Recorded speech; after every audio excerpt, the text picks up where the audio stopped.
nós vamos, na ação de improbidade, agora nós vamos tratar, dentro daquela trilogia do processo de sujeito, objeto e forma, nós vamos tratar mais agora da forma, sendo que nessa forma contém muitos conteúdos importantes, interessantes, principalmente quanto ao objeto e quanto ao efeito da sentença, né? Por isso que eu disse que era importante a gente terminar essa outra parte da ação, da lei, para poder completar o raciocínio, o entendimento, a compreensão da matéria como um todo, diante do que a gente já viu, certo? Para isso, nós vamos partir aqui do artigo 17, né? O artigo 17, que tem uma série de parágrafos disciplinando a ação, aqui é a ação de improbidade administrativa, nos artigos 15 e 16, aliás, a partir do artigo 14, 14, 15 e 16, nós havíamos trabalhado questão do processo administrativo, representação, uma série de situações dessa natureza. Aqui nós vamos trabalhar agora a ação principal, que terá o rito ordinário segundo a lei, no artigo 17, e aí aqui define e trabalha a questão da legitimidade ativa. Será proposta pelo Ministério Público ou pela pessoa jurídica interessada. Quem são esses legitimados aqui? Então, nós temos legitimado o Ministério Público, em primeiro plano, e temos legitimado a pessoa jurídica interessada. Quem é essa pessoa jurídica interessada? É uma daquelas entidades mencionadas no artigo 1º, que venha a ser vítima, que sofra as consequências, os efeitos do ato de improbidade, ou seja, que tenha sofrido prejuízo ao erário, ou que tenha alguém enriquecido ilicitamente, ou que alguém tenha praticado algum ato em violação a princípios e regras jurídicas, certo? Bom, essa é a pessoa jurídica interessada. Qualquer pessoa jurídica interessada qualquer pessoa jurídica de direito público pode ingressar com uma ação de improbidade administrativa? Não, somente aquelas. Esse interessado aí define a chamada pertinência temática. O que é a pertinência temática? É aquele interesse, aquele interesse que diz respeito à pessoa indicada na ordem jurídica como legitimado, seja ativo, passivo, como assistente, oponente, e vai por aí afora, né? As legitimidades sempre tem muita coisa, nós vamos ver no direito coletivo, tem muita questão de pertinência temática, né? Já falei desse assunto aqui, quando a gente falou de associações, né? E aqui nós estamos falando de pessoas jurídicas, aquelas pessoas jurídicas que sofreram, ou que venham a sofrer lesão ao patrimônio, ou que alguém tenha enriquecido ilicitamente, sendo agente público dessa pessoa jurídica, ou que tenha violado princípios da administração pública e regulamentos administrativos, certo? E aqui diz que é dentro de 30 dias se efetivada a medida cautelar. Essa medida cautelar que a gente viu no artigo 16. Os artigos 14 e 15 cuidam do processo administrativo e o artigo 16 nós vimos que cuida de uma medida cautelar de sequestro. Se por acaso essa medida cautelar for ajuizada, depois, e se for deferida a medida cautelar, seja em liminar, seja uma cautelar preparatória, antecedente, hoje o código chama de cautelar antecedente, se for deferida a liminar ou a cautelar antecedente, aí é hipótese de ajuizamento da ação no prazo de 30 dias. Agora, se não houver pedido de medida cautelar antecedente, nem existir ajuizamento da ação cautelar, ou não vier a ser deferida medida liminar ou acolhida cautelar, aí não, o prazo é quando concluídas as investigações para que possa vir a ser ajuizada a ação de improbidade administrativa, tá certo? Bom, agora aqui no parágrafo primeiro nós temos: as ações de que trata este artigo admitem a celebração de acordo de não persecução civil nos termos desta lei.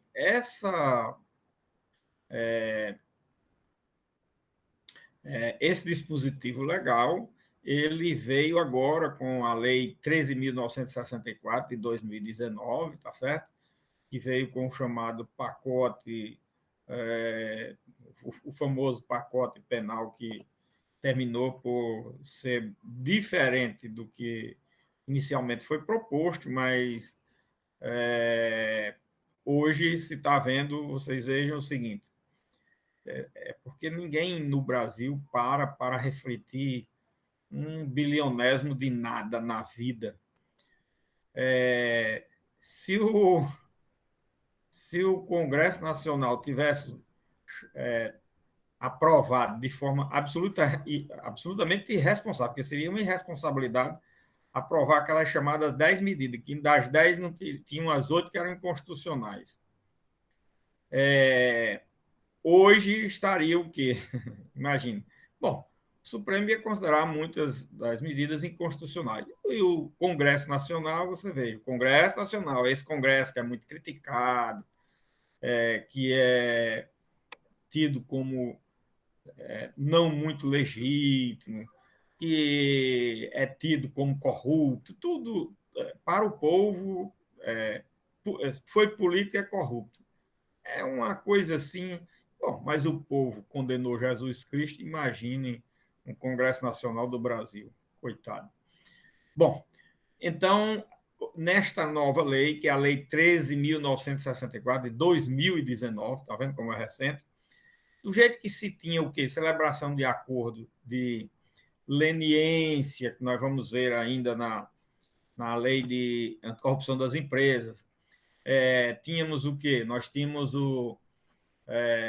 a delação premiada, então nós tínhamos esses institutos que também foi, a delação premiada foi substancialmente alterado por essa lei, né?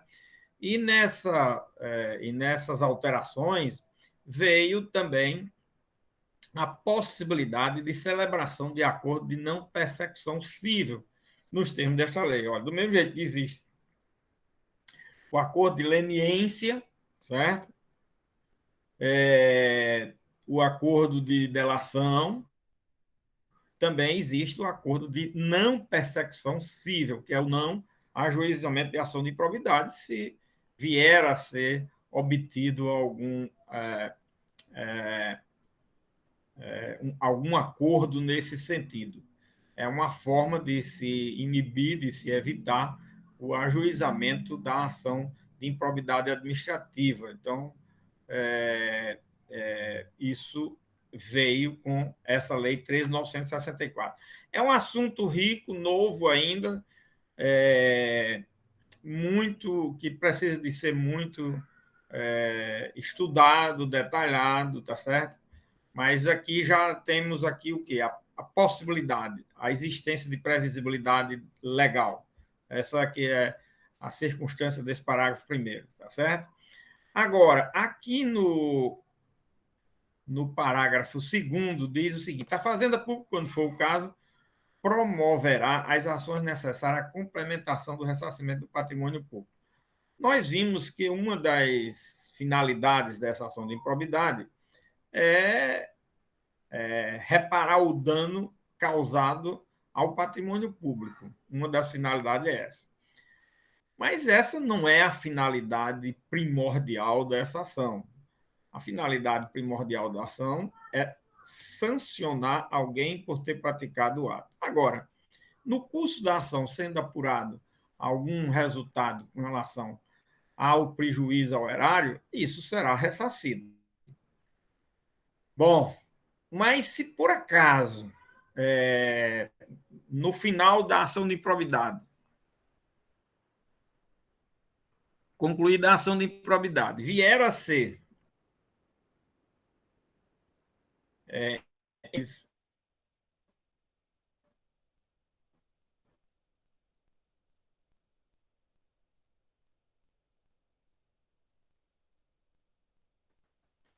diferente, reconhecidos na ação de improbidade e precisam ser buscados, precisam ser ressarcidos.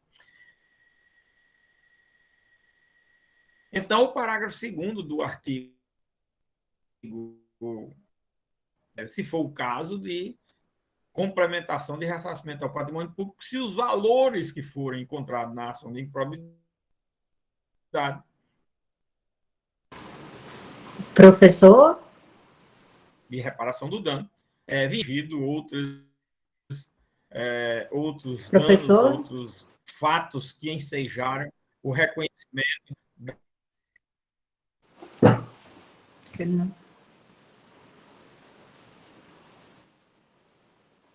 Tá sem som? Professor, está travando. Alô? Alô, alô? Professor, está escutando a gente? Tá sem som? Você tá né? travando o áudio. Alô, alô? Vou mandar mensagem aqui para ele.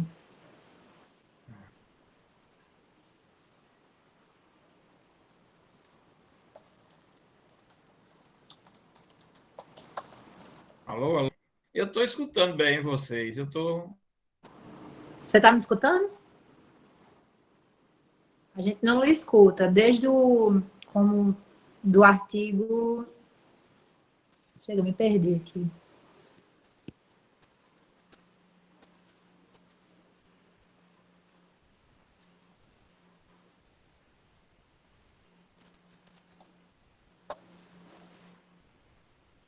Pessoal, só um momentinho que eu vou mandar mensagem aqui para ele.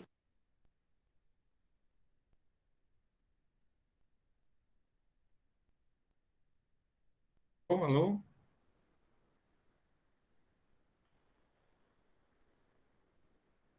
Alô?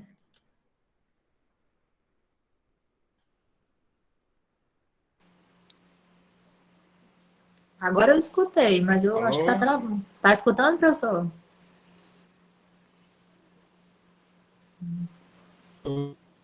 Eu estou escutando vocês bem aí. Talvez se você deixasse um pouco a câmera desligada para a gente ver se o áudio consegue ficar bom. Peraí, deixa eu ver aqui. Melhorou? Alô? Estamos Alô, ouvindo, alô? professor. Tá dando para ouvir? Além de Eu Tuíla, aqui tem estou alguém ouvindo, mais? professor. Agora sim. Tuíla, o pessoal disse que está me ouvindo agora. Bom, mas deve ser agora, né? Pronto, tá. Então Tá ouvindo. eu vou retirar a Travou câmera, no tá certo? parágrafo 2º. No parágrafo 2º foi, tá certo. Eu Foi. vou retirar, a câmera vai ficar desligada, tá certo? Para ver se a internet melhora um pouco e diminui essas quedas, tá certo? Ok, ok. Qualquer coisa me avisem se não estiver ouvindo imediatamente, ok? Bom, então, como eu estava falando, a Fazenda Pública, quando for o caso, promoverá as ações necessárias à complementação do ressarcimento de patrimônio público.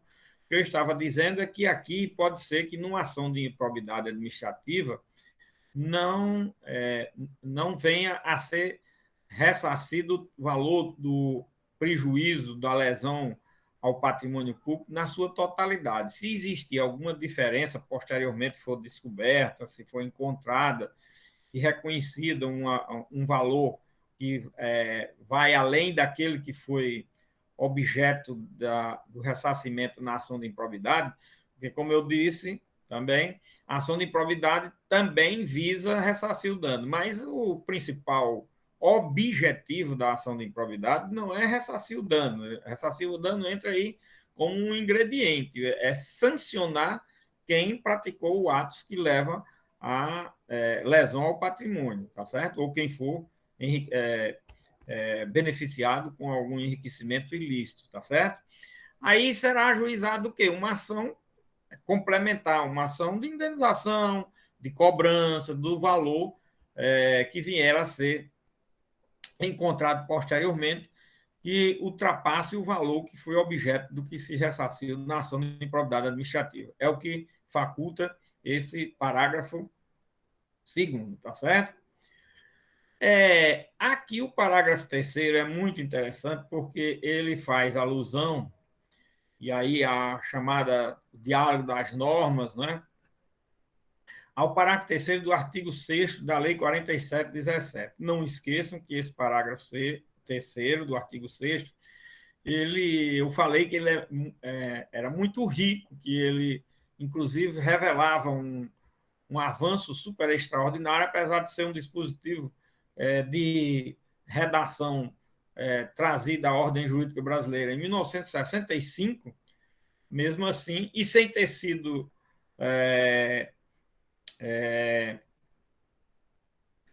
elaborado sob a perspectiva de um processo coletivo, mas ele trouxe um enriquecimento à ordem jurídica super extraordinário. Tanto é que ele está sendo aproveitado aqui na ação de improbidade administrativa. E o que é que diz, vocês se lembram? Não sei se vocês se lembram desse parágrafo terceiro do artigo 6º, ele diz o seguinte, que a pessoa jurídica de direito público, quando for cientificada da prática do ato na ação de improbidade, ela pode deixar de contestar a ação, ela pode contestar a ação, a segunda hipótese, e pode se aliar à própria pessoa do Ministério Público. Repare que ela é legitimada ao lado do Ministério Público, então ela pode ser demandada, mas vira o processo como uma espécie de litisconsorte ou de assistente litisconsorcial com o Ministério Público. Então, é exatamente isso aqui que está prevendo o parágrafo terceiro do artigo 17 da Lei de Improbidade Administrativa. E como eu já falei tudo a respeito desse parágrafo, eu apenas faço alusão a que ele se refere e quais são as hipóteses que podem ocorrer a aplicação desse parágrafo terceiro, que, coincidentemente, também aqui é no parágrafo terceiro do artigo 17. Só que aqui é no artigo 17 e lá é no artigo 6º, na Lei 47/17, que é a Lei da Ação Popular. Ok? Muito bem. O parágrafo 4º diz que o Ministério Público, se não intervir no processo como parte, quer dizer, se não for ajuizado pelo Ministério Público, atuará obrigatoriamente como fiscal da lei, sob pena de nulidade. Aí ele vai agir como custos legis, né? Por quê? Porque pode ser que a ação tenha sido ajuizada, tenha sido aforada por uma das entidades interessadas. Olha o que eu falei lá, a questão da legitimidade que está na cabeça do artigo 17, ok? Muito bem. O parágrafo 5º diz que a propositura da ação prevenirá a jurisdição do juízo para todas as ações posteriormente intentadas que possuam a mesma causa de pedir ou mesmo pedido, ou mesmo objeto, né? Mesma causa de pedir ou mesmo objeto. Aliás, essa história de o legislador não tem lá a sua terminologia exata, né? O objeto compreende tanto a causa de pedir como o pedido. Aí ela diz aqui a causa de pedir ou mesmo objeto. Aí trata o pedido como se fosse objeto e causa de pedir não fosse. Mas causa de pedir é objeto também, certo? Pedido e causa de pedir compõem o objeto de uma demanda. Isso dentro da perspectiva da linguagem técnico-científica, né? O legislador tratou com outra linguagem. Aí é aquela história daquelas lições que eu passei já há bastante tempo, do primeiro capítulo do curso de Direito Tributário do professor Paulo Barros de Carvalho, sobre a ciência do direito e o objeto da ciência do direito, que é o direito como conjunto de normas reguladoras e disciplinadoras de determinados comportamentos dentro da sociedade, ok? Bom, então, nesse parágrafo 5º, nós temos aí o Instituto da Prevenção, que é conhecido, vocês sabem, basta falar aqui, olha, o parágrafo 5º cuida da prevenção. Prevenção é o quê? O ajuizamento de uma segunda ação que tenha conexão, que guarde liame, tá certo? Entre o objeto de outra, da demanda que já foi ajuizada. E aí, da causa de pedir ou do pedido, tá certo? Parágrafo 6º, né? A ação será instruída com documentos ou justificação que contenham indícios suficientes da existência do ato de improbidade ou com razões fundamentadas da impossibilidade de apresentação de qualquer dessas provas, observada a legislação vigente, inclusive as disposições escritas nos artigos 16 a 18 do Código de Processo Civil. Bom, esse parágrafo 6º é muito rico e ele tem um volume de informação importante, mas ele trata de temas relevantíssimos, né? A partir desse artigo 6º, nós vamos começar a falar aqui num elemento muito importante numa ação de improbidade, que é a justa causa para ajuizar a ação de improbidade. A ação de improbidade ela é trabalhada como se fosse uma ação penal nesse aspecto. Vocês vejam o seguinte, na ação penal, o ajuizamento de uma ação penal exige a justa causa. Não havendo justa causa, não deve ser recebida a denúncia, não é? Então, é uma coisa assim interessante para se fixar os pontos que são relevantes. No processo civil, justa causa é causa de pedido. No processo civil, a gente chama mais de causa de pedir. Uma demanda no processo civil sem causa de pedir, ela é motivo de quê? De indeferimento da petição inicial. A linguagem é diferente, porém, nós estamos tratando do mesmo assunto, dos mesmos temas. No processo penal é o quê? Justa causa. Na ação de improbidade também é justa causa. E eu trago para vocês a informação de um livro muito bom do ministro Napoleão Nunes Maia Filho, que era ministro do STJ, se aposentou agora em dezembro, tem 4 meses, 3 meses, 4 meses, de aposentado, 4 meses, né? Foi dezembro, janeiro, fevereiro, março, 3 meses, tem nem 4 meses, eu acho que ainda completo. Se aposentou agora em dezembro. Ele tem um livro sobre justa causa na ação de improbidade administrativa, certo? E ele analisa de forma muito percussiente esses dispositivos a partir do artigo 6º e vários outros parágrafos, parágrafos, aliás, parágrafo 6º do artigo 17. Ele analisa com muita percussiência a questão da justa causa em vários parágrafos que estão, e essa matéria é disciplinada aqui no artigo 17 da Lei de Improbidade Administrativa. Bom, o que é a justa causa? A justa causa, primeiro, ela se apresenta sob 2 perspectivas, a justa causa formal e a justa causa material. A justa causa formal é aquilo que se afirma na petição. Isso é a justa causa formal, porque se eu não afirmo nada, nada vai existir, né? Agora, se eu afirmo algo, eu tenho que ter uma mínima comprovação já dessa afirmativa. Sem a comprovação dessa afirmativa, certo? Então, eu não tenho justa causa material. Então, para o recebimento de uma ação penal e para o recebimento de uma ação de improbidade, exige-se justa causa formal e justa causa material. E só pode ser recebida a demanda se essas 2 justas causas estiverem presentes, seja no processo penal e no processo de improbidade administrativa. Bom, por isso é que o parágrafo 6º diz: a ação será instruída com documentos. Porque se não tiver documentos ou não tiver uma justificação, justificação aí, algo que seja... por isso que nós falamos que para ajuizar essa ação precisa de ter um processo administrativo anterior. Tá vendo?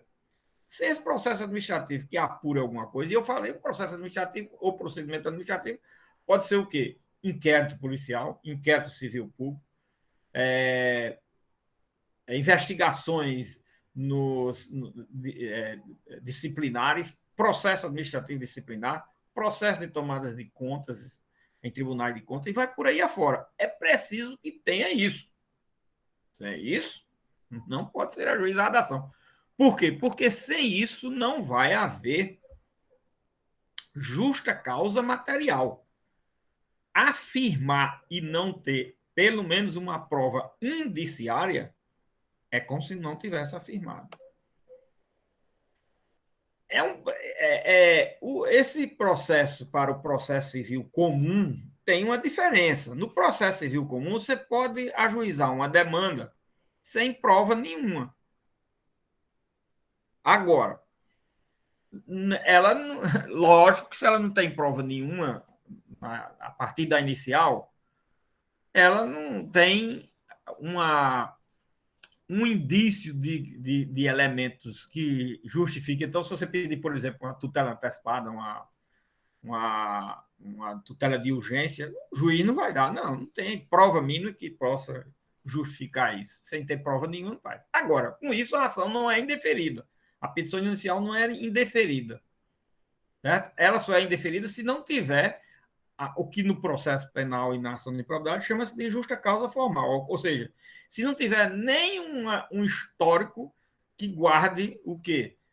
Logicidade, razoabilidade, que é a questão formal de eu afirmar algo que aí o que eu preciso é de comprovar no curso do processo. Aí vai ter a fase o quê? A fase instrutória, certo? Para que eu comprove. Sem eu ter prova, vai ter que existir uma fase instrutória. E se não existir essa prova posteriormente, será ao final julgado ou improcedente por falta de prova, ou, na minha concepção, deveria ser melhor o julgamento por não existir causa de pedir mínima e que justifique a demanda, certo? Pois bem, minha gente, olha, esse assunto é tão importante, que vocês não queiram saber como ele é importante. Eu gostaria que um dia, pelo menos na vida de vocês, vocês lessem esse livro de Napoleão Nunes Maia Filho, certo? Para verem que a importância que é esse tema na ação de improbidade administrativa. E o parágrafo 6º, ele é altamente salutar e claro em mostrar esses aspectos. A ação será instruída com documentos ou justificação que contenham indícios suficientes da existência do ato de improbidade, certo? E com razões fundamentadas. Olha, a justa causa material, que se eu não tiver algo que indique indício suficiente do ato de improbidade, e as razões que eu aponte fundamentadas da impossibilidade de apresentação.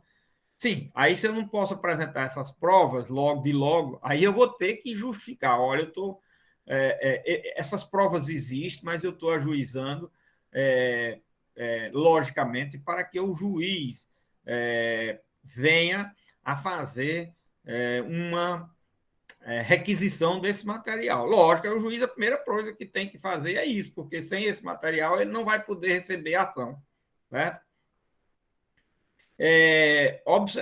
Apresentação de qualquer dessas provas, quer dizer, justificar, que é para poder pedir a requisição ao juiz, observar a legislação vigente, olha, pedindo para. Nós já vimos aqui que pode ser ajuizar uma ação civil pública, uma ação popular, vimos isso aqui. Sem os documentos necessários, no entanto, tem que pedir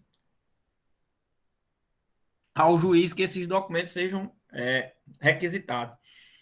Essa requisição é imprescindível para que a ação tenha continuidade, sob pena de impossibilidade de continuação da demanda, certo? Inclusive, aí, aqui, se não houver isso, e essa justificativa, e não vier esses documentos, inclusive, pode ser incidir aqui o quê? O que o legislador aqui ainda se referia aos artigos 16 e 18 do Código de Processo Civil. Lógico que esses artigos 16 e 18 eles não são mais, não correspondem mais. Os artigos hoje estão lá nos artigos 77, 78, 80, por ali, do Código de Processo Civil, que é a parte da litigância de má-fé. Está ali no artigo, nos artigos 70, 70 e 80, certo? Que é a litigância de má-fé. E aí a litigância de má-fé leva a incidência de sanções de ordem processuais e de ordem patrimoniais, como multa, condenações, etc. Então, Vejam esse artigo 6º, como ele é importantíssimo e como ele retrata muito bem a questão da justa causa na ação de improbidade administrativa, certo? Bom, aí depois vem o parágrafo 7º e diz: estando a inicial em devida forma quer dizer, tiver pelo menos a causa, a justa causa formal, o juiz mandará autuá-la e ordenará a notificação do requerido. Olha, presta atenção, ele ordena uma notificação do demandado para oferecer manifestação por escrito, que poderá ser instruída com documentos e justificações dentro do prazo de 15 dias. Olha, então o juiz recebe a ação, a petição, do jeito que ela vier, mesmo que ela venha com documento, mas ele não pode receber já a inicial, ele só manda autuá-la e determina que o demandado, o requerido, seja notificado, ele não é citado para apresentar a defesa. Ele vai oferecer uma manifestação por escrito. E nessa manifestação, ele pode, logicamente, instruir com documento, justificação dentro do prazo de 15 dias. Agora, o que é que ele pode alegar nessa manifestação? Aí vem o parágrafo 8º. Recebida a manifestação, o juiz, no prazo de 30 dias, em decisão fundamentada, rejeitará a ação se convencido da inexistência do ato de improbidade. Então, isso daqui é o que eu vou alegar, que vai se alegar na manifestação. O que eu vou alegar na manifestação, professor? Eu vou alegar que os atos que foram apontados, as razões postas na inicial, não se caracterizam ato de improbidade. É uma hipótese. Segundo, que a ação já é manifestamente improcedente. Ela não tem condições de subsistir. É uma via absolutamente inadequada. Onde é que eu encontro isso? Olha, se por acaso vier desacompanhado de documento, não existir justificação fundamentada, não é? Dessa falta de documento. Se esses documentos não vierem logo aos autos para o juiz receber e ter a justa causa material, o juiz não pode receber essa ação, tá certo? Então, vejam que esse artigo, esse parágrafo 7º e 8º, ele cuida da manifestação, da decisão do juiz sobre essa manifestação e dos elementos que compõem, que eu posso trazer nessa manifestação, que é uma espécie de defesa prévia para que a ação de logo não tenha lá seu recebimento e seu prosseguimento. Aí eu farei, logicamente, argumentos nesse sentido, mostrando uma dessas circunstâncias aqui. Olha, esse ato não se constitui como ato de improbidade. A improcedência da ação, porque ela não existe sequer a justa causa material. Olha, ou a justa causa formal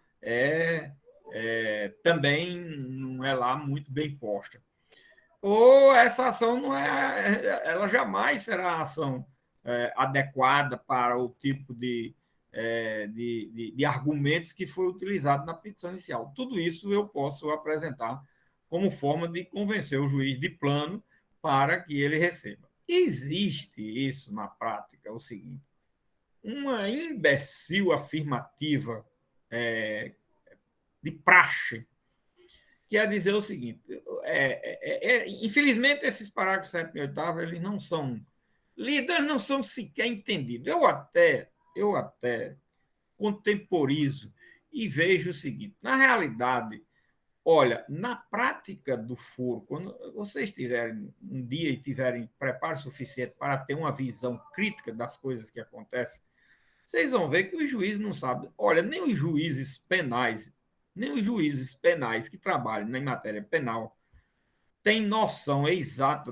da justa causa para receber uma demanda. Então, eles utilizam nas ações penais e na ação de improbidade, utilizam um argumento, pega e foge a enfrentar a análise da manifestação, por exemplo, e sai por uma tangente. A tangente é a seguinte: como se trata de uma decisão inicial e de um processo inicial em que há necessidade de produção de prova. Ora, já está dizendo que a produção da prova já tem que ser trazido o indício. Lógico que é indiciário. Se eu não tenho nem indiciária, eu não tenho que estar justificando. Então, eu tenho que enfrentar isso. Existe prova indiciária? Existe prova indiciária? É esse o aspecto.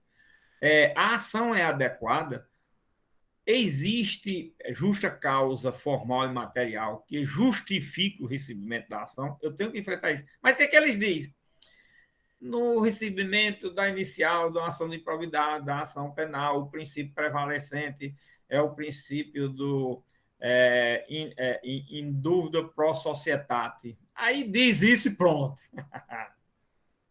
Olha, o parágrafo sexto, sétimo e oitavo, esses parágrafos, aliás, eles estão exatamente apontando que dizer que é em favor da sociedade, isso não está dizendo nada. Eu tenho que enfrentar uma situação dessa daí e saber se eu já tenho elementos suficientes para receber essa denúncia, para receber essa ação de improbidade. Esse é que é o detalhe, minha gente. Ufa, eu fico assim, só imaginando vocês amanhã lá, como juízes, como Ministério Público, como advogados, será que vão saber enfrentar isso aí? Bom, espero que vocês. Estou falando aqui, né? Aqui eu estou só plantando a sementezinha. Espero que vocês reguem essa semente para chegar lá na frente. Vocês têm uma ânsia muito grande de querer passar num concurso de juiz, de promotor. Isso daí é grande, a ânsia, o desejo, o querer ser. Eu gostaria que vocês, na ânsia de querer ser juiz e promotor, tivessem a ânsia de saber direito para aplicar a justiça. Quando eu fiz o concurso de juiz federal na vida, eu vi que eu ia assumir um cargo de muita responsabilidade. E eu dizia muito, nas minhas rezas para passar no concurso, era o seguinte: só passo no concurso se eu for um juiz. Se eu for para ser um justiceiro, eu prefiro que seja reprovado no concurso. Eu preferia ser reprovado. Se eu tivesse sido reprovado no concurso, eu não fazia mais outro. Não é porque eu pedi muito para ser reprovado, é porque eu não vou ser um bom juiz. Mas passei no primeiro concurso. E pronto. Eu digo, bom, assim, eu pedi muito para que, se por acaso eu não fosse um bom juiz, pelo amor de Deus, que eu fosse reprovado no concurso. Era o que eu me preocupava. Não me preocupava em ser juiz, nem isso, nem autoridade disso, aquilo outro, não. Eu me preocupava em ser um bom juiz e colaborasse com a justiça, com o Brasil. Era isso que eu tinha em mente. Tanto é que depois de quase 40 anos de serviço, 40 anos de serviço, eu me aposentei porque eu acho que já tinha contribuído com aquilo que eu tinha me proposto, né? Eu me propus a fazer um serviço e eu acho que fiz. Passei 28 anos na magistratura, eu gostaria que alguém me dissesse dos atos de aberração, de abuso que eu pratiquei e, acima de tudo, se eu atrasei processo e passei anos para decidir questões em fila de processo de meses ou anos. Nem no tribunal, quando eu cheguei, que recebi 7 mil processos, dentro de 2 anos, eu recebi mais 6.400 por aí assim, e completava aí 3.600, eu só estava com os 400 processos. Já 13 mil eu já tinha julgado no final de 2 anos. Aí o restante do tempo que eu passei lá, mais 4 anos, fui julgando aquilo que chegava dentro do mesmo mês. Dentro do mesmo mês. De todos os processos que chegavam de toda natureza, civil, criminal, administrativo, tributário, tudo, improbidade, tudo, certo? Pois é. Então eu digo, eu já fiz o meu papel. Eu vim para mostrar o que é possível um juiz fazer e uma pessoa fazer. Pronto. Depois que mostrei, acabou, vou me aposentar. Foi por isso, certo? Tanto é que de professor eu já podia me aposentar também, mas eu não me aposento. Por quê? Porque de professor, é, cada turma é uma turma que eu começo. Então eu penso que estou prestando ainda um serviço. É diferente no processo. O processo eu mostrei. Passei 28 anos mostrando como era, certo? Então, já se tornou uma coisa repetitiva, já era uma coisa que não tinha mais o que trazer de novo. Agora, como professor, não. Professor, cada semestre é como se eu estivesse começando a ensinar ali, porque eu estou pegando uma turma e eu vou começar tudo. Nós vamos ver tudo a partir do zero, certo? É diferente da minha atividade como julgador, como juiz. Pois bem, é isso, minha gente. Sabe por quê? Porque isso daqui é uma das maiores aberrações que a gente tem aí na prática do foro, né? Vocês não sabem disso, não se ouvem falar, não tem ainda, talvez, uma visão crítica no alcance, tamanho da responsabilidade disso. Olha, quando se fala devido processo legal, princípio do devido processo legal, do contraditório, da ampla defesa, do juízo natural. Olha aí o que o juízo natural faz, minha gente. Olha o que o juiz natural está provocando as confusões no Brasil. Tá certo? Olha o que o juiz natural faz. Questionamento sobre o juízo natural. Questionamento do juízo imparcial. Por que a Constituição tem não sei quantos dispositivos e os códigos de processo civil, penal, tudo, com relação a suspeição, impedimentos, garantias. Por quê? Por quê? Porque precisa ter, quando se encontra o juízo natural, é preciso que esse juízo natural tenha total e absoluta imparcialidade, a fim de que o julgado saia com esses ingredientes que eu sempre falo aqui, certo? E eu falo aqui para vocês porque vocês não querem ser uma dessas autoridades. Ministério Público, segundo o artigo 127, e a gente já viu isso aqui, é um defensor da ordem jurídica. Não é defensor de A ou B. Ele é defensor da ordem jurídica. Como defensor da ordem jurídica, ele pode defender a sociedade e o cidadão. Porque, afinal de contas, uma sociedade é composta e só existe se existir cidadão e cidadania. Sem cidadão e cidadania, não existe sociedade. Essa história de dizer, eu defendo só a sociedade, não vou defender pessoas, não. Ah, então, meu filho, você não está defendendo ninguém. Porque quem não defende a sociedade, quem não defende cidadão, não defende sociedade. Agora, eu não estou pedindo para ele defender cidadão, não. Ele precisa defender a ordem jurídica, seja ela em favor da sociedade ou de cidadão, seja ela contra a sociedade ou contra o cidadão. É a ordem jurídica, é outra coisa. Você tem que se curvar à ordem jurídica. Não é a sociedade. Qual sociedade? A sociedade é o cidadão. A sociedade composta de quê? Ah, não sei que seja o livro de Orwell, a Sociedade dos Animais, quer dizer, a Festa dos Animais, que é uma sociedade dos animais irracionais. Bom, no livro de Orwell, a Sociedade de Animais era bem racional, porque pelo menos tinha uma visão crítica, ou pelo menos se dizia as coisas de errado que existia. Bom, vamos lá. Então, eu chamo atenção para esses aspectos, porque, minha gente, como eu falei, esses princípios, essas garantias, elas foram séculos e séculos para serem conquistadas. Cabeças rolaram em guilhotinas, revoluções, muito sangue foi derramado na história da humanidade para a conquista desses valores, desses princípios. Isso não chegou assim de graça, e nem chegou sorrateiramente, nem subrepeticiamente, não. Isso chegou de forma consolidada com muito sacrifício da humanidade. Aí hoje joga-se isso no lixo como se não fosse nada. Não, é preciso saber disso. Uma pessoa que estuda direito não pode ignorar isso, não, pelo amor de Deus.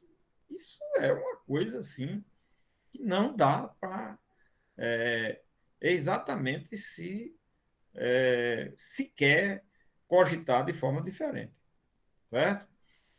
Bom, então aqui, minha gente, olha, esses parágrafos 6º, 7º, 8º, tudo trabalha disso. Aí o juiz, vamos admitir aqui, vem o parágrafo 9. Aí recebida a petição inicial. Se o juiz não rejeita liminarmente a petição, certo? Aí ele recebe a petição inicial. Aí depois que ele recebe a petição inicial, recebe a ação, aí é que o réu será citado para apresentar contestação. Aí agora ele vai apresentar todos os meios de defesa. Aqueles meios de defesa que se referem o parágrafo 7º, certo? Esse meio de defesa é com relação a esses elementos aqui, a existência do ato de improbidade, improcedência liminar da ação ou inadequação da via eleita, certo? Agora, na contestação, é a defesa ampla, onde eu vou contestar, impugnar os fatos um por um, tá certo? Porque, por exemplo, numa petição inicial de uma ação de improbidade, eu já fiz várias defesas, já como advogado agora, depois na aposentadoria, em que, ao me manifestar, a fazer a manifestação, argumenta-se e situações, inclusive, que quando eu nego, por exemplo, quando eu nego que o ato é de improbidade, eu confirmo os atos, confirmo-se os atos. Os atos são esses, não tem divergência. Não há divergência, os atos são esses. Eu considero que esses atos não são atos ímprobos. Aí é onde está o problema. Como é que eu vou considerar os atos que não são ímprobos? Então, eu vou analisar quais são as improbidades que foram imputadas e mostrar que os fatos não indicam que seja um ato de improbidade, como descrito no artigo 9º, 10 ou 11, e diante daquelas circunstâncias todas que eu já falei, daqueles artigos, certo? Aí eu vou... Agora, se eu não... Se eu nego os fatos, aí sim, quando eu for apresentar a contestação, aí eu vou ter que impugnar esses fatos, certo? Aí eu vou apresentar provas, elementos, indicativos quanto aos fatos. Aí a ação vai ser recebida e aí eu vou, logicamente, indicar que no curso da demanda irei apresentar provas suficientes para que, ao final, seja julgado improcedente, certo? No parágrafo 10, da decisão que receber a petição inicial para agravo de instrumento. Se o juiz recebe a petição, aí a parte contrária, o requerido, tem o direito de interpor o agravo que é de instrumento. É um agravo do juiz de primeiro grau para o tribunal, tá certo? No artigo 10A, ou artigo não, parágrafo, é tanto parágrafo que eu trabalho já quase como artigo. Havendo a possibilidade de solução consensual, poderão as partes requerer ao juiz a interrupção do prazo para contestação por prazo não superior a 90 dias. Esse parágrafo 10A ele foi inserido agora pela Lei 3.964 de 2019, a mesma lei que alterou o artigo aqui no parágrafo 1º, sobre a acordo de não persecução civil, porque nesse parágrafo 10A indica exatamente se a parte se interessa, havendo possibilidade de solução, poderão as partes requerer ao juiz a interrupção do prazo para a contestação. Então, a parte pode, depois do juiz receber a petição inicial, dizer, olha, é melhor isso aqui se fazer um acordo. Então, eu vou tentar fazer um acordo, falar com o Ministério Público e vamos fazer a petição, pedir a suspensão do processo pelo prazo de 90 dias, certo? Até 90 dias, para se tentar um acordo, uma conciliação, uma solução consensual, e aí vem atender ao parágrafo 1º, que é a possibilidade até de uma negociação de não persecução civil, certo? Então, esse parágrafo 10 tem essa possibilidade, certo? 11, parágrafo 11. Em qualquer fase do processo reconhecida a inadequação da ação de improbidade, o juiz extinguirá o processo sem julgamento do mérito. O juiz recebeu, agora vem a contestação. Aí, depois da contestação, na fase de instrução, de testemunho, o juiz chega a um determinado momento que diz: olha, realmente esse processo, o mérito dessa demanda não tem como subsistir, não. Isso já tinha sido sustentado na defesa prévia, mas eu recebi e mandei caminhar para uma instrução, e eu já estou vendo aqui, logo nos primeiros momentos dessa instrução, que não tem sentido o mérito dessa demanda. Olha, aí ele julga, extingue o processo, certo? Por, sem análise do mérito, por não vislumbrar que o mérito venha a se consubstanciar realmente um ato de improbidade, ou que havia. Uma daquelas situações que a gente viu aqui no parágrafo 7º e no parágrafo 8º, certo? Então, essa situação do parágrafo 8º, ela pode ser no recebimento da petição inicial e pode ser em qualquer outra fase do processo. Isso em processo penal hoje também é possível. Eu fui juiz no processo penal numa época horrível em que o processo penal era recebida a petição inicial e você ouvia o interrogatório do réu e aí recebia a denúncia, primeiro recebia a denúncia sem nada, só com a palavra do Ministério Público. É dificilmente você realmente não podia deixar de receber a denúncia, que não tinha nada, ninguém tinha falado.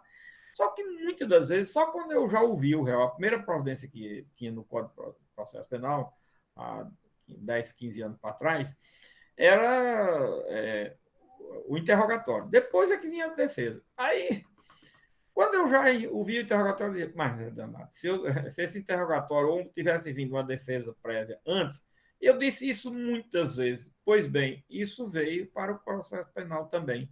No processo penal hoje também, se tiver juiz na causa, o grande problema é que não tem juiz, tem só um copiador lá que sabe trabalhar no computador contra Ctrl-C, Ctrl-V, né? De condenar e só sabe isso, não analisa, não tem. Quantas mil vezes eu não disse, olha, se pudesse extinguir esse processo agora, eu já extinguia só com o interrogatório, não tinha nem apresentado defesa. Então, quando veio esse artigo para o Código de Processo Penal, eu já não era mais juiz, aqui na época não existia atividade de juiz penal. Quando eu cheguei no tribunal, eu já estava no tribunal, o tribunal só chega a recurso. Poucas são as ações penais originárias, quase nenhuma, né? E as ações penais originárias lá são mais substanciosas, né? São mais robustas. Então, eu não tive casos assim que pudesse já analisar de plano, certo? Mas no juízo singular, que denúncia todo dia, toda hora, de muita coisa que não tem o menor sentido. Nossa, quantas vezes eu não vi isso? E hoje o processo penal comporta. E isso é um exemplo que veio também para o processo da ação de improbidade administrativa. Em qualquer fase do processo reconhecida a inadequação da ação de improbidade, o juiz extinguirá o processo sem julgamento do mérito.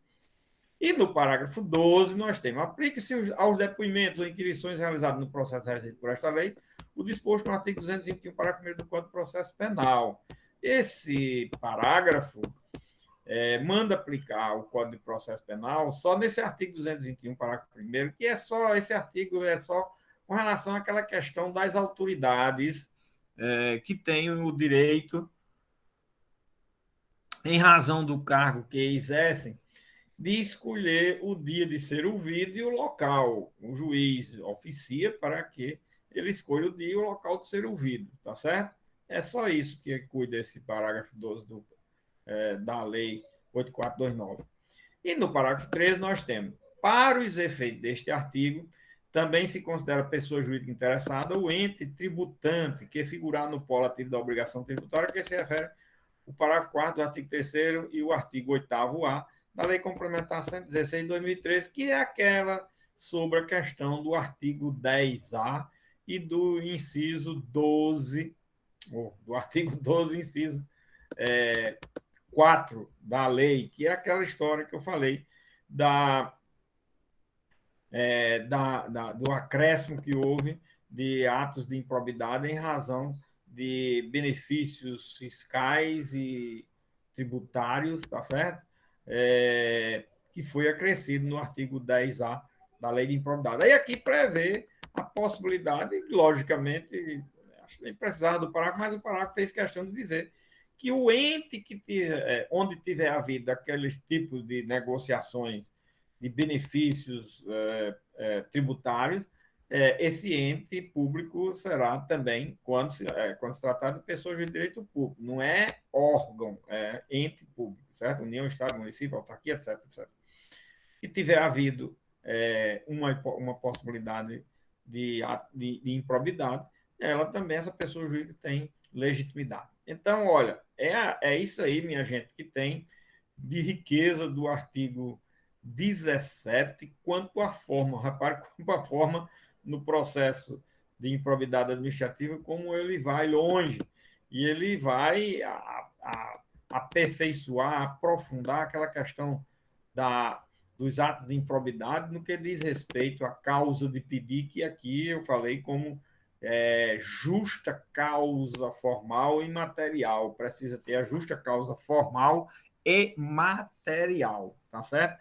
Para ser recebida a petição. Isso não é nada mais, nada menos do que a famosa causa de pedir ou o objeto da ação quanto à pretensão. E o pedido, que também deve guardar absoluta coerência com a situação da demanda entre a causa de pedir e o pedido, certo? Muito bem. Aqui no artigo 18, nós temos o seguinte: a sentença que julgar procedente da ação civil de reparação de dano ou decretar a perda dos bens havidos ilicitamente determinará o pagamento ou a reversão dos bens, conforme o caso, em favor da pessoa jurídica prejudicada pelo ilícito. Aqui é o seguinte: esta ação, com relação às sanções, nós vamos ver aqui no artigo 22, ela tem um prazo de prescrição relativamente curto, pequeno. Quanto às sanções, mas em matéria de reparação de dano e de enriquecimento ilícito, não existe prescrição. Isso, inclusive, chegou a ser definido agora recentemente no Supremo Tribunal Federal. Vou falar agora, quando falar aqui de prescrição, eu vou adiantar já o assunto, para a gente ir se familiarizando com ele. Não existe prescrição de lesão ao patrimônio público, de valores correspondentes à lesão ao patrimônio público, certo? Nascidos, surgidos por força de ato de improbidade. Quando se diz de ato de improbidade, é porque eu tenho que comprovar que o ato é de improbidade e que foi praticado com das responsabilidades subjetivas que eu falei. Nós temos a responsabilidade subjetiva, o dolo no artigo 9º, dolo ocupa no artigo 10 e dolo no artigo 11. Então, essas situações podem acontecer. Pois bem, agora, muitas das vezes, a ação de improbidade está prescrita. Aí você diz, bom, mas tinha um dano a reparar, e agora? Nem ação de improbidade? Ação de improbidade para cobrança? Não, o próprio legislador prevê a ação de reparação de dano, certo? Porque é imprescritível os valores com relação à reparação do dano, é imprescritível. Se é imprescritível, pode ser ajuizada essa ação para buscar os valores correspondentes ao dano. Repare que essa daqui é diferente da ação de reparação de dano complementar. Aqui nós falamos aqui no parágrafo no parágrafo quanto? Segundo, né, do artigo 17. Uma coisa é o que você obtém de dano na ação de improbidade, outra coisa é a complementação do dano que não foi completamente reparado na ação de improbidade, aí é o parágrafo 2º do artigo 17, e outra coisa é não ter havido ação de improbidade, mas já ter prescrito a ação no que tange a questão das sanções. E aí a reparação ficaria, em princípio, como impossível de buscar. Não, aí o legislador prevê uma ação civil de reparação de dano, decretar a perda dos bens havidos ilicitamente, determinará o pagamento ou a reversão dos bens, conforme o caso, em favor da pessoa jurídica prejudicada pelo ilícito. Quer dizer, aqui os valores que forem buscados serão revertidos em favor da pessoa jurídica que sofreu o prejuízo. É o que diz o artigo 18. E aí nós fechamos o raciocínio com relação às reparações do danos em matéria de ato de improbidade, certo? Bom, minha gente, aqui no artigo 19, que já está caminhando para o capítulo 6º, né, das disposições penais, né? Então, nós vamos aqui marchando para o quê? Para outros assuntos, disposições penais aqui, ó. Disposições penais na ação de improbidade, sim, constitui crime a representação por ato de improbidade contra agente público ou terceiro beneficiário quando o autor da denúncia o sabe inocente, certo? Então, o que, que nós temos aqui? Nós temos aquelas, não esqueçam da representação dos artigos 14 e 15 da lei. Onde é que está essa representação? Que representação é essa aqui? O que, que fala esse artigo 19, professor? Pronto, calma.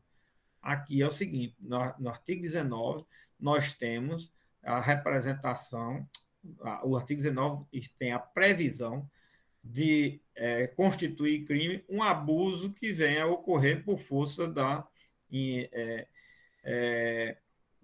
de uma representação que não atenda aos requisitos e venha a ser reconhecido que a representação formulada, além de não se configurar ato de improbidade, certo?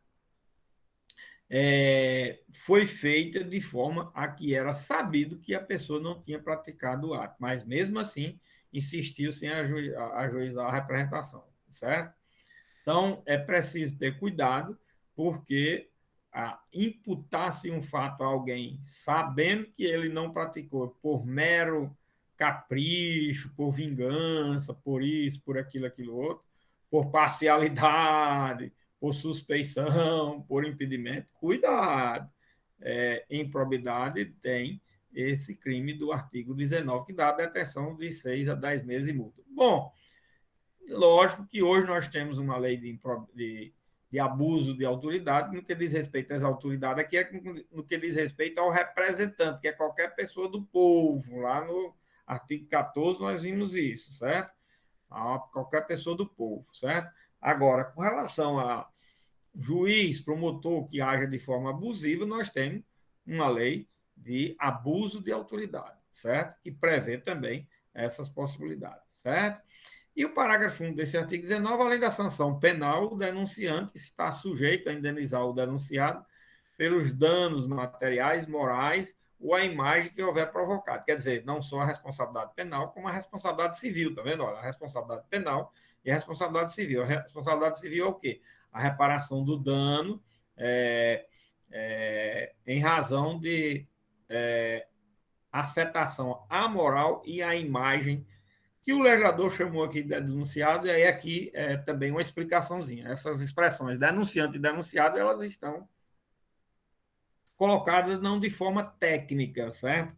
Aqui, denunciante e denunciado está no sentido vulgar, vulgar da palavra, que as pessoas dizem, fulano e tal denunciou cicrano, houve uma denúncia de fulano contra cicrano. É sabido que essa expressão, dessa forma que é colocada, certo? Ela não é uma denúncia. Denúncia só no processo penal e é formal e enseja, oportuniza o ajuizamento de uma ação penal. É isso que é denúncia. Esse é o sentido técnico da palavra. Aqui é no sentido de representante e representado, de informação que foi passada por alguém contra outra pessoa e assim por diante. Então, esse o sentido das expressões nesse parágrafo 1, que é importante se saber disso, tá certo? Tudo bem, minha gente. Esse artigo 20 é muito interessante, porque ele hoje, esse artigo 20 é muito rico, tem uma série de informações, e ele hoje tem uma modificação que não está aqui, mas está na ordem jurídica que eu vou explicar. Diz o artigo 20: a perda da função pública e a suspensão dos direitos políticos só se efetivam com o trânsito em julgado da sentença condenatória. Ou seja, aquelas duas principais sanções, aquelas sanções que são mais graves, que são restrições de direito e perdas de direitos, certo? Elas só podem ocorrer após o trânsito em julgado. Que sanções são essas, professor? A perda da função pública, perda de direito. E a suspensão do direito político, que é restrição de direito. Nós já falamos isso, expliquei minudentemente na aula passada. Não é? Só se é efetivo com o trânsito em julgado da sentença condenatória. Bom, isso é o que está na cabeça do artigo 20, tá certo? Acontece que, com relação à suspensão dos direitos políticos, esse artigo está modificado. Ele não foi modificado aqui na lei, porque não foi essa lei que modificou. É outra lei que trata do assunto e modificou esse artigo 20, porque aí é aquela história, às vezes, olha, eu já falei isso aqui reiteradas vezes, por isso que denomina-se hoje não mais princípio da legalidade, porque de acordo com a lei, de acordo com o princípio da legalidade, suspensão do direito político só se efetivo com o trânsito em julgado da sentença condenatória. Mas se você botar isso no concurso, está errado, meu filho. Olha aí, tá vendo? Você responder isso em qualquer canto, está errado, totalmente errado. A lei da chamada ficha limpa ou ficha suja, dependendo de quem você, contra quem você está se dirigindo, a lei da ficha limpa, certo? Que na realidade, a lei das inelegibilidades, ou a lei complementar que alterou as inelegibilidades, a lei complementar 135, que alterou a lei complementar 64/90, que é a lei das inelegibilidades, tá certo?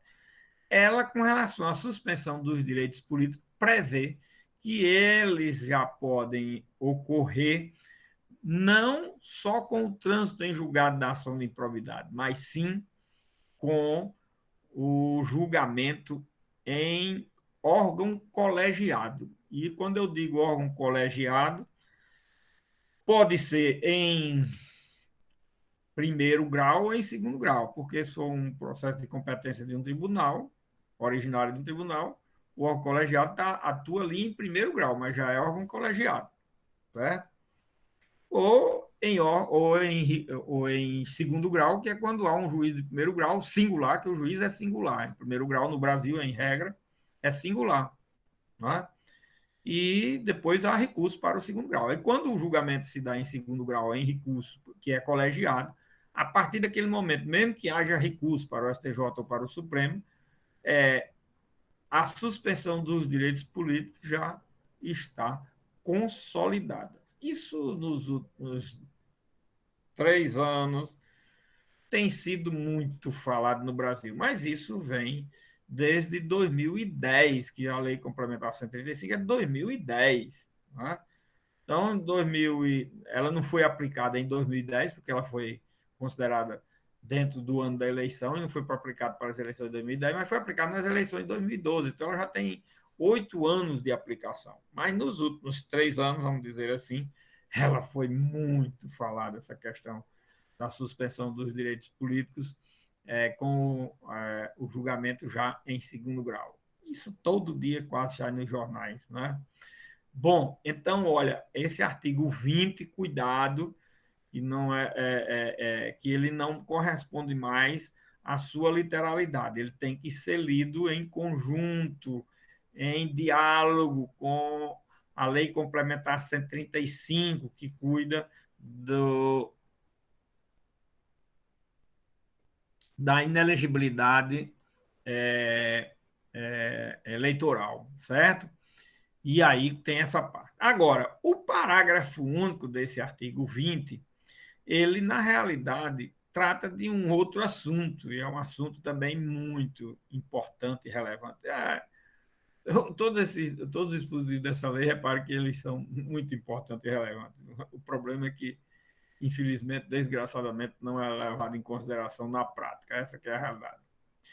Esse parágrafo único, ele diz: a autoridade judicial ou administrativa competente poderá determinar o afastamento do agente público do exercício do cargo, emprego ou função, sem prejuízo da remuneração, quando a medida se fizer necessária à instrução processual. Essa matéria, isso é um assunto antigo, Em 1950, 51, através da Lei 1711, que era a lei, essa lei era a lei do Estatuto do Servidor Público Federal, ela já tratava desse assunto quando um processo administrativo disciplinar era instaurado, isso desde 1950 que é assim, para vocês terem uma ideia. Se a autoridade administrativa entendesse da necessidade de afastamento do cargo, emprego ou função daquele servidor que estava sendo investigado ou que estava sendo processado administrativamente, ele poderia afastar. Então, como se tratava, sempre se tratou de uma lei de cargo, emprego, função, de agentes públicos efetivos, etc. Então, nunca houve questionamento sobre essa matéria. Agora, depois da lei de improbidade, que a lei de improbidade inclui nos cargos, inclui a questão dos cargos eletivos. Aí, minha gente, aqui está incluído o presidente da República, está incluído o governador do estado, está incluído o prefeito. Aí a coisa muda de figura. Aí vem se diz e questiona-se o seguinte: juiz, e outra coisa, essas ações de improbidade, a regra que é competência, a regra não, a competência é de primeiro grau. A competência é de primeiro grau. Um juiz de primeiro grau, imagina, afastar um governador, presidente da República, prefeito, por ato de improbidade. Os pobres dos prefeitos, coitados, são. Os prefeitos, na realidade, são o saco de pancada dessa lei. Só com relação a eles é que a gente vê aí a imensidão de situações de abuso que são cometidos diariamente. Aí eles são feitos uma espécie de joguete com essa ação de improbidade. A realidade, infelizmente, é essa. Embora, minha gente, com isso não é que ele não fosse processado, não. É porque, e logicamente teria que ser num índice alto, é porque se abusa. Tem muitos agentes públicos que cometem atos de improbidade, prefeitos, lógico, né?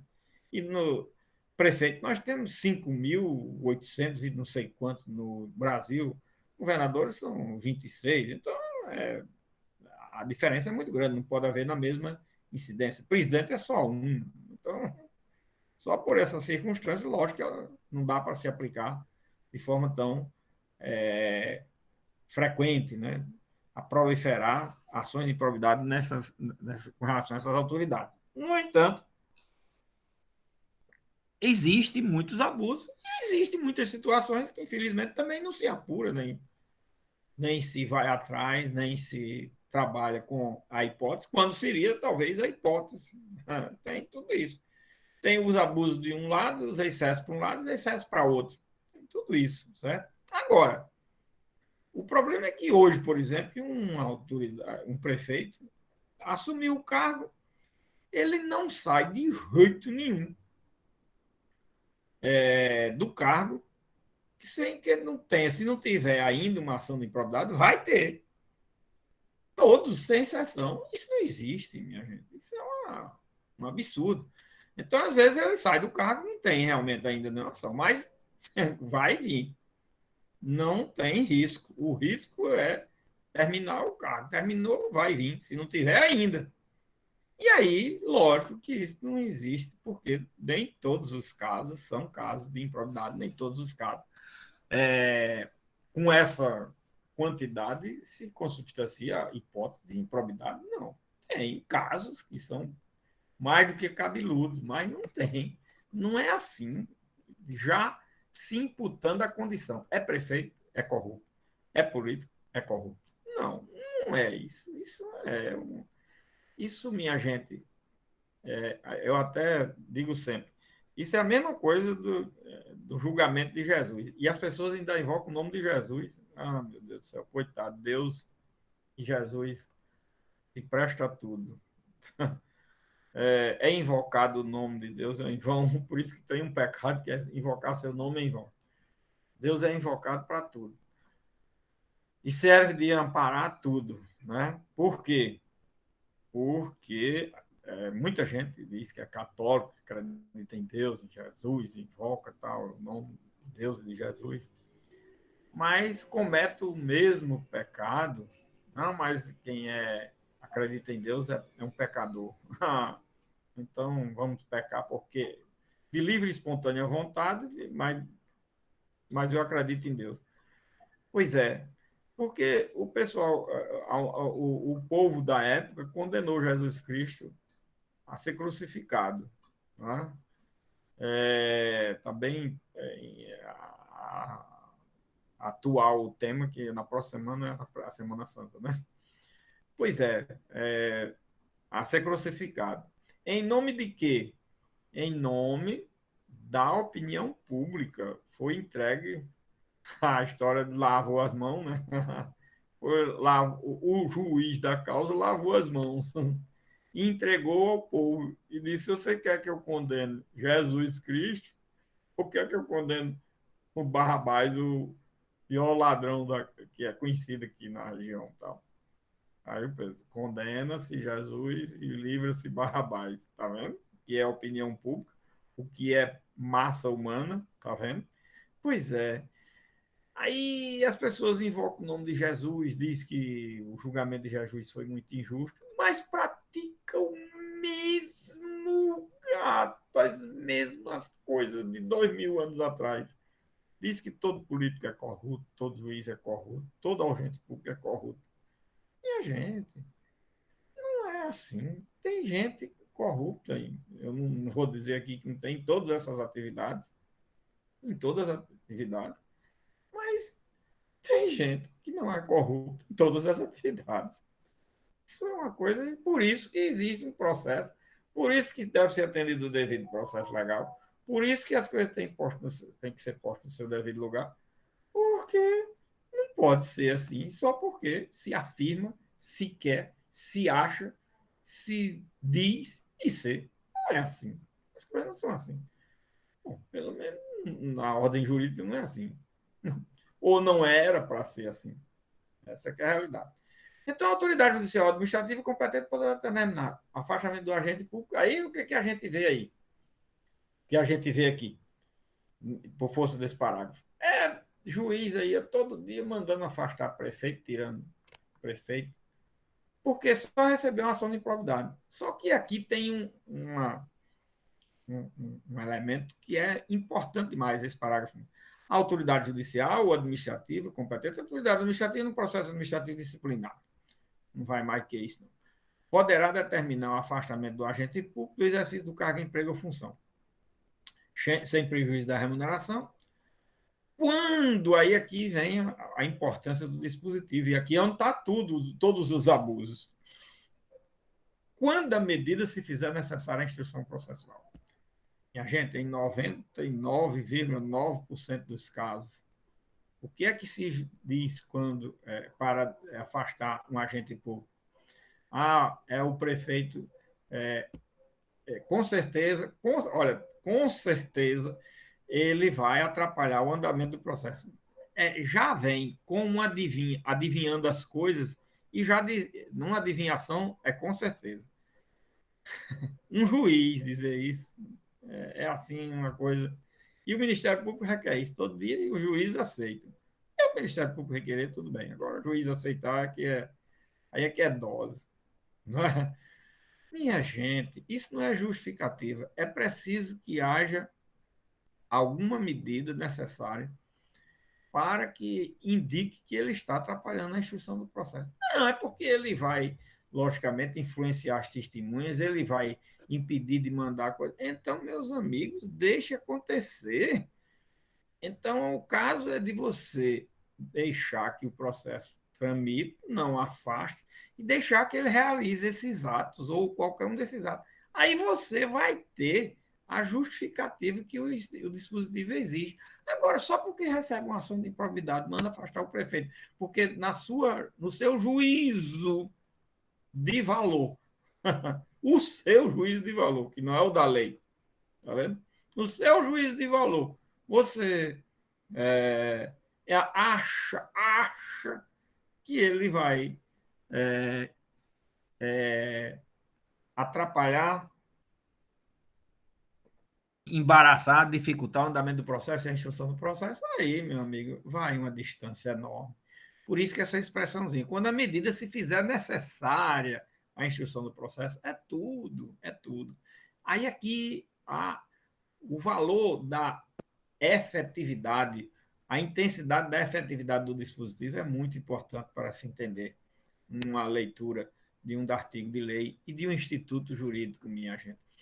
Bom, esse parágrafo único dá essa possibilidade, mas só se a medida se fizer necessária à instrução do processo. Se nenhum dos demandados praticou qualquer ato que iniba, dificulte, atrapalhe o andamento da instrução processual, a instrução ainda vai haver. Não é caso de se afastar a autoridade de jeito nenhum. A realidade é essa, tá certo? Só se afasta quando se tem motivos justos e já ocorridos. Por minha imaginação, não posso aplicar a lei, porque eu não estou aplicando a lei, estou aplicando o meu juízo de valor e o meu juízo sobre a causa e não o juízo da ordem jurídica. Bom, minha gente, bato muito nessa tecla porque, infelizmente, nós estamos vivendo um momento histórico em que essa prática se tornou comum, normal, frequente, rotineira. É, e isso, para mim, na minha concepção, a vida inteira eu vi isso. Não estou vendo hoje. Há mais de 30, 40 anos que eu vejo isso. Isso desprestigia, desacredita totalmente a autoridade da instituição, tudo. É assim que eu vejo. Bom, agora, o importante desse parágrafo único também, nós aqui estamos diante de uma medida cautelar, de uma tutela de urgência, olha, de uma tutela provisória, é como a chamada o quê? É como a chamada prisão provisória, prisão preventiva, a mesma coisa que é uma medida preventiva, é uma medida provisória, é uma medida cautelar, certo? E aqui é o que eu chamo a terceira cautelar na ação de improbidade, que na realidade essa terceira cautelar ela não é de natureza patrimonial, ela é de natureza de restrição de direitos, tá certo? Então ela é diferente da cautelar do artigo 7º, que é de disponibilidade de bens, da cautelar do artigo 16, que é de apreensão de bens, e aqui é uma cautelar de restrição de direitos. Com maior razão, tem que se trabalhar com justificativa plausível para que ela seja, logicamente, aplicada, certo? Muito bem, o artigo 21, aí nós temos a questão da aplicação das sanções previstas nesta lei. Aí, a aplicação das sanções previstas nesta lei depende. Lá, a aplicação das sanções, quais são? Aquelas do artigo 12. Da efetiva ocorrência de dano ao patrimônio público, salvo quanto a pena de ressarcimento. Bom, aqui nós já vimos isso. Falei no artigo 11, que não é obrigado a ter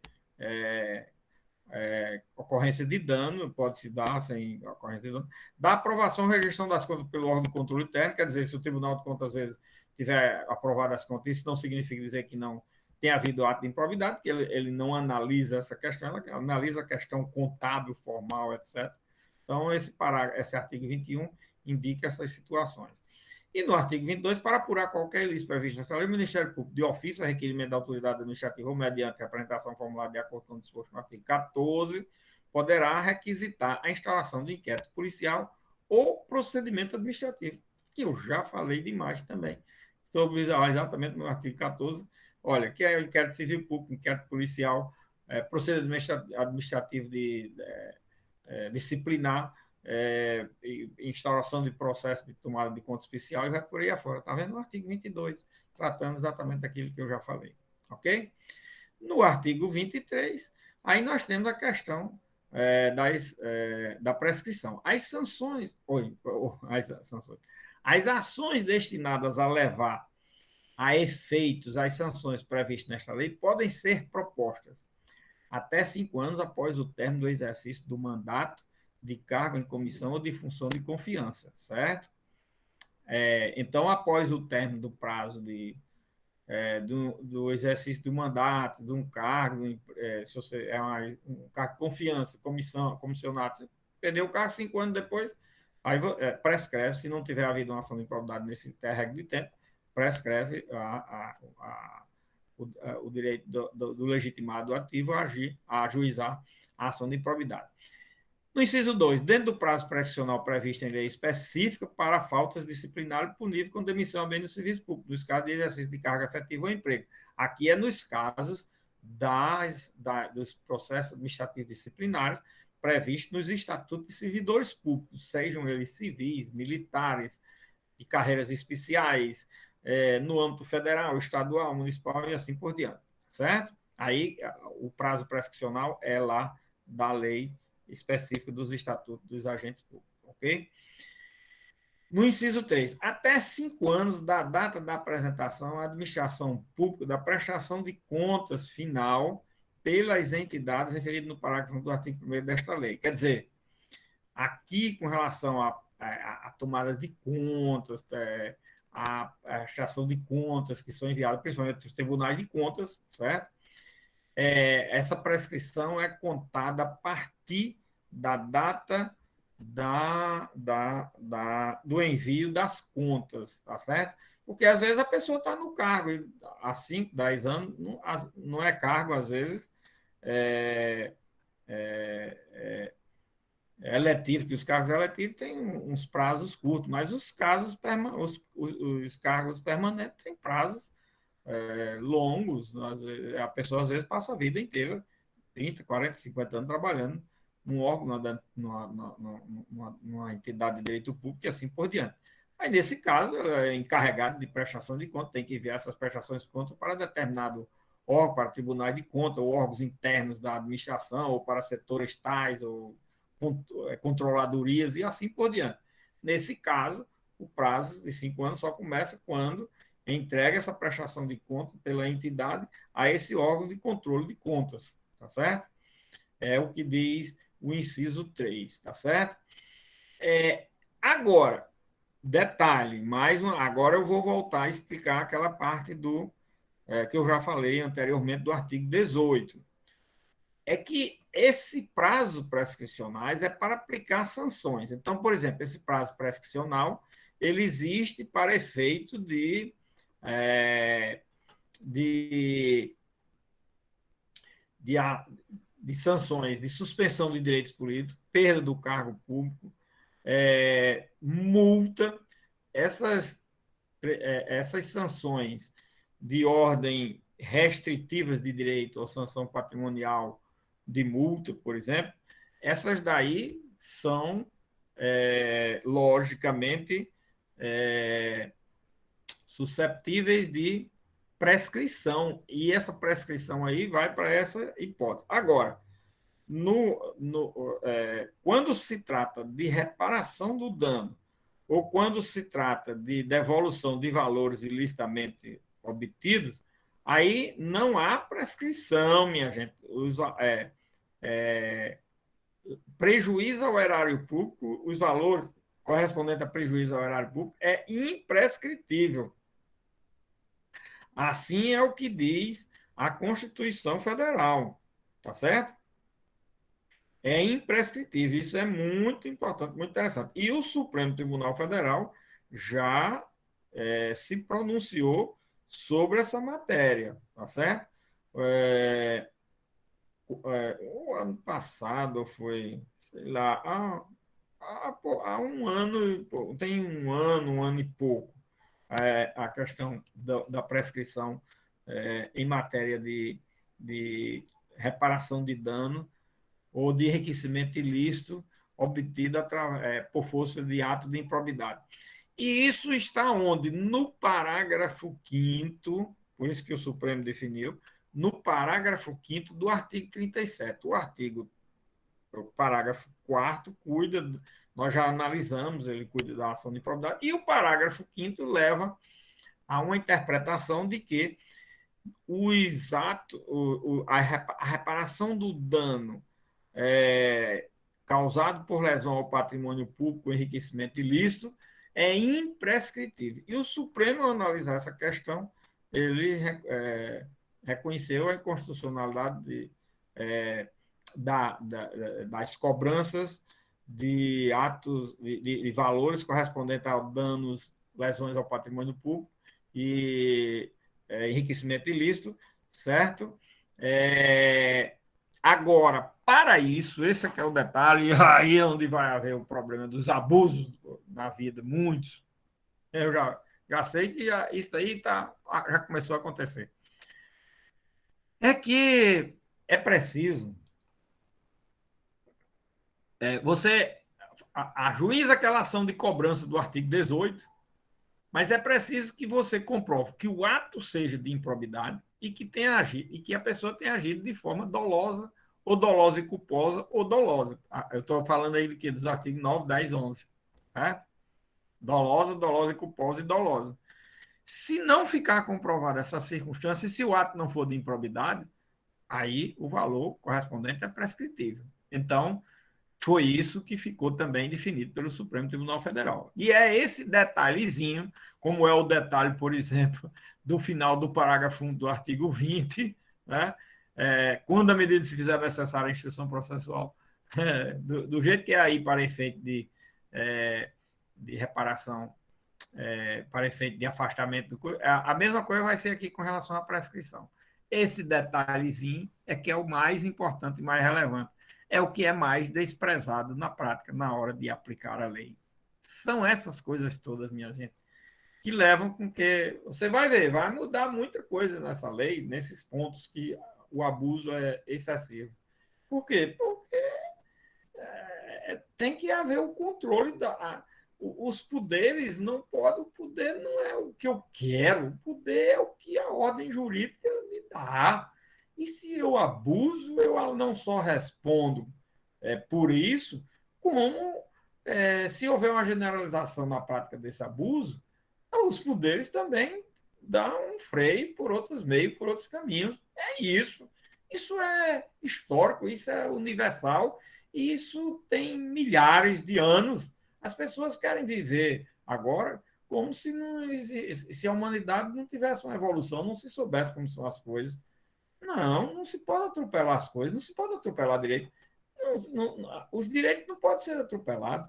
A ordem jurídica, o direito, ele levou séculos para ser consolidado, levou milênios, e agora, de uma hora para outra, se abandona tudo, e se abandona com um detalhe. Não se abandona por vontade dos agentes públicos ou os agentes encarregados dessa mudança. Se abandona por determinados agentes públicos. Ora, porque o juiz é juiz, aí eu posso abusar e querer aplicar o direito que eu acho que deve ser aplicado, e não o direito vigente. Não, minha gente, não é assim, não.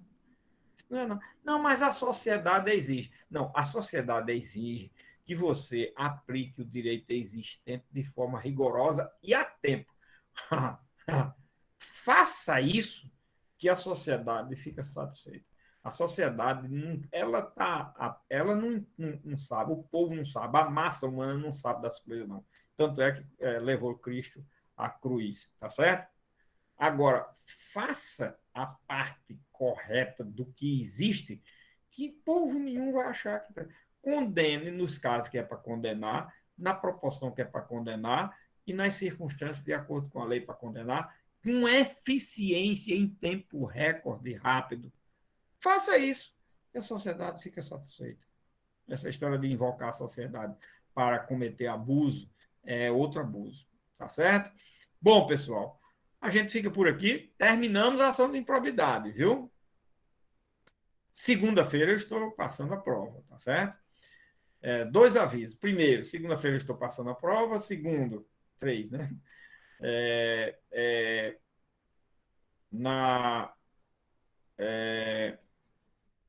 Na segunda-feira nós vamos começar a ver outros assuntos. Vamos ver, por exemplo, mandado de segurança coletivo, tá certo? A parte do mandado de segurança coletivo. Que É só a parte do mandado de segurança coletivo, que eu acho que vocês viram mandado de segurança em procedimentos especiais, não sei que foi aí em alguma matéria anterior, em processo civil, que vocês devem ter visto mandado de segurança, e nós vamos ver a questão do mandado de segurança no processo coletivo, mandado de segurança coletivo, tá certo?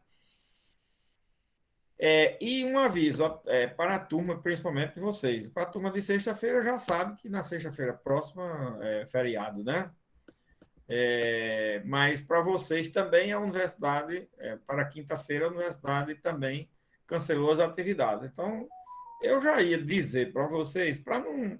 Eu já ia trabalhar com a ideia de não ter aula quinta-feira, porque ter aula na quinta-feira e na sexta não teria. Eu ia fazer o seguinte: ou eu iria dar aula a vocês e a aula da sexta ia ser assíncrona, não ia ser presencial. Mas aí, como não vai haver atividade da universidade, pronto, atendeu o que eu estava querendo, que é para poder as turmas ficarem equiparadas nas aulas. De manhã, eu dou na aula de manhã na segunda-feira, de noite é a mesma, na quinta-feira eu dou aula a vocês, na sexta-feira de manhã vai ser a mesma aula na turma da manhã e assim por diante, tá certo?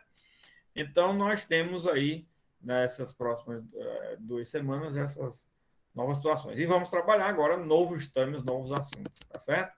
Mandado de segurança coletivo, depois passar uma vista na ação anticorrupção das empresas, que eu só vou passar uma vista naqueles institutos que é mais peculiar, diz respeito ao assunto, porque nós vimos a ação de improbidade e eu não vou estar repetindo muita coisa que tem na ação de improbidade, tá certo? Aí depois a gente já passa para o controle de constitucionalidade, porque, afinal de contas, em abril já termina o semestre, né? É agora em abril que termina o semestre. Eu vou até olhar o problema da data, né? Para dar tempo para a gente ver todo esse material. Tá bom? Então, até segunda-feira. Segunda-feira, aí a aula normal. Ok? Segunda-feira já com. Aí eu estou passando a questão na completude, tá certo? Explica alguma coisa para vocês sobre a questão, se for o caso, tá bom? Boa noite, bom Boa final de noite, semana, professor. bom final de semana, bom tudo para vocês aí, tá certo? E vamos estudar,